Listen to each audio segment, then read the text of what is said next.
ఇట్లా తీస్తుంటే ఇంకొక 2 దెబ్బలు కొట్టాలి. ఇట్లా పెట్టావు కదా, కొడితే ఇట్లా తీసుతుంటే తీస్తారా అని పెట్టేస్తుంది. కానీ మేము అట్లా చెప్పేవాళ్ళం కాదు. ఎందుకు పడతారు అది? మన అల్లరి చేస్తే మనము క్రమశిక్షణ పెరగాలని చేస్తారు. ఇప్పుడు ఏమంటారు, కంప్లైంట్ పోదాం, పోలీస్ స్టేషన్ పోదాం. అది కాదు, మన బిహేవియర్ బాగుండాలా, మనం చదువుకోవాలా. ఈ స్టేజ్లోనే వాళ్ళు బాగా పెడితేనే మీకు అది వస్తుంది అనమాట. మాకు అప్పుడు ఏమి లేవు ఇట్లాంటివి.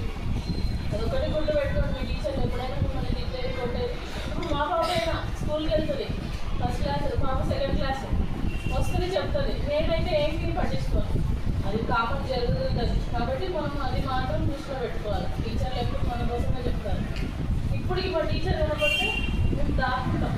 ఈ స్టేజ్లో కూడా నేను కర్నూలుకి వెళ్తే ఎవరైనా అంటే నాకు ఇష్టం లేని maths, social, main social, maths తర్వాత.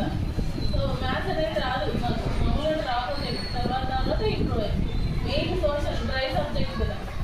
తర్వాత తెలుగు మనకు ఒత్తులు అవన్నీ పోతాయి. మీరు బాగా రాస్తారేమో నాకు తెలియదు, కానీ నేనైతే పూర్ తెలుగులో ఇప్పటికీ అంతే సరిగ్గా ఉండదు. కాబట్టి ఇదొక్కటి కొంచెం మీరు టీచర్స్ అనేది మన కోసమే, వాళ్ళకి ఎంత ఇష్టం ఉంటుందో మనం మీరు అంత కాన్సన్ట్రేషన్ చూపిస్తారు. వాళ్ళకి ఏం అవసరం చెప్పండి. వాళ్ళు కూడా పిల్లలు ఉంటారు కదా, వాళ్ళు కూడా ఇంట్లో అందరినీ వర్క్ చేసుకున్నారు. వర్కింగ్ ఉమెన్ వాళ్ళు, నేను కూడా వర్క్ ఉన్నాను. ఇప్పుడు వర్క్ ఉన్నా కూడా ఇంట్లో నేను వర్క్ చేస్తాను. అది మనం రెస్పాన్సిబిలిటీ గుర్తు చేస్తాను. కాబట్టి ఆడపిల్లలు మనం పుట్టిన తర్వాత ఏదో ఒకటి సాధించాలి. అలా తినాలా, క్యారెట్ సార్ చెప్పినారు, క్యారెట్ పెట్టుకున్నాం తింటామా, మీరు ఒక ఫుడ్ పెడతారు ఇక్కడ మంచిది, ఫుడ్ కూడా తినాలా, వేస్ట్ చేయకూడదు. ఏదైనా సరే కడుపు నిండా అన్నం తినాలా, చదువుకోవాలి. మీరు అలర్ట్ చేయండి. ఈ చేయడం ఉంటేనే మీకు ఒక మెమరీ. బాగా తిరగండి. ఎట్లుండాలంటే మనం మనస్తత్వంలో మంచిగా ఉండాలి. ఇప్పుడు మీ టీచర్ ఎదురానంటే అబ్బాయి నాకు ఎలా చూస్తున్నాడంటే మనం తల ఉంచుకొని పోవాలనేది కాదు మేడం చెప్పేది.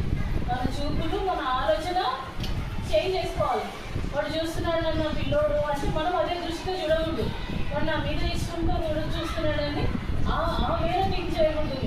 ఎప్పుడైనా సరే వాడు చూస్తున్నాడంటే మనం చూద్దామంటే, మనం తలదించుకొని వెళ్ళాలనేది ఎక్కడ లేదు. ఆడపిల్లలు తలదించుకొనే పోవాలా, తలదించుకొనే ఉండాలనేది ఎక్కడ లేదు. మనకు కూడా ఒక్కసారి మీరు తల ఎత్తుకొని నడవండి. బయట దారిలో వెళ్ళేటప్పుడు మీరు కరెక్ట్గా స్కూల్కి రావాలా, మళ్ళీ ఇంటికి వెళ్ళాలి జాగ్రత్తగా. అది బయట అదే మిమ్మల్ని